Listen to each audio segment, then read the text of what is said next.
যে দামি একটা খাট ছিল, আমি দুনিয়ার মধ্যে লক্ষ টাকা দিয়ে একটা খাট বানাইছি। আমার আপনজনেরা, আমাকে কেন এই খাটের মধ্যে শোয়া রাখলা না? ও আপনজনেরা, এই ঠান্ডার মধ্যে একটা লোহার খাটের মধ্যে তোমরা শোয়া রাখছো। বিরত ব্যক্তিরা এই কথা বলবে আর কাঁদবে আর বলবে, ও আমার আপনজনেরা, এই ঠান্ডার মধ্যে তোমরা আমারে শোয়া রাখছো, আমি দার্জিলিং ছাড়া ঘুমাইতে পারি না। ও ভাই, তোমরা কেন আমাকে একটা দার্জিলিং দাও না? আমি এই ঠান্ডার মধ্যে শোয়া থাকতে পারি না। এই কথা বলবে আর মৃত ব্যক্তিটা কাঁদতে থাকবে।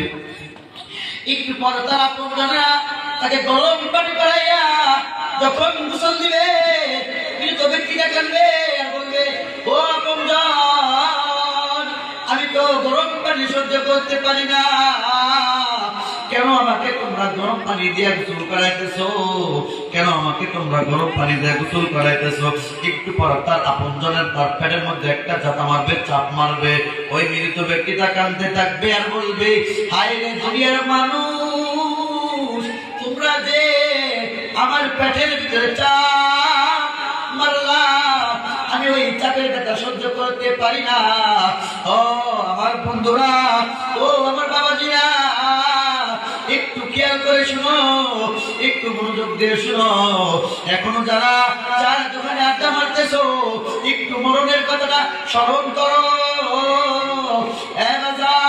একটু চিন্তা করে দেখো, হইতে পারে এখনই তুমি মারা যাইবা, হইতে পারে এখন তোমার আজরাইল তোমার সামনে চলে আসবে।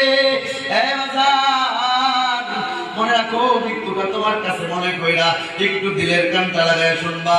ওই মৃত ব্যক্তিটা বলতে থাকবে আর বলবে, তোমরা আমারে কই হয়ে যাও, কিছু রৌদ্র গাইসা সাদা কাপড় পরায় দিবে।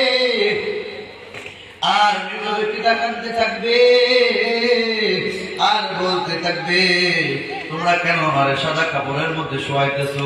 এই যে সাদা কাপড় পরাইয়া আমারে তোমরা পেঁচাইতেছো, ও ভাই, কেন আমারে চকলেটের মধ্যে পরাইতেছো? আমার দুনিয়ার মধ্যে কত দামি দামি কাপড় ছিল। ও ভাই, ও আমার আত্মীয় স্বজনরা, আমার কেন দামি কাপড় গুলা পরাও না? কি জন্য সাদা কাপড় গুলা পরাইতেছো? এই কথা বলবে আর মৃত ব্যক্তিটা কাঁদবে। তারপরে যখন মাথার মধ্যে একটা গিট্টু দেওয়া হবে, কবরের মধ্যে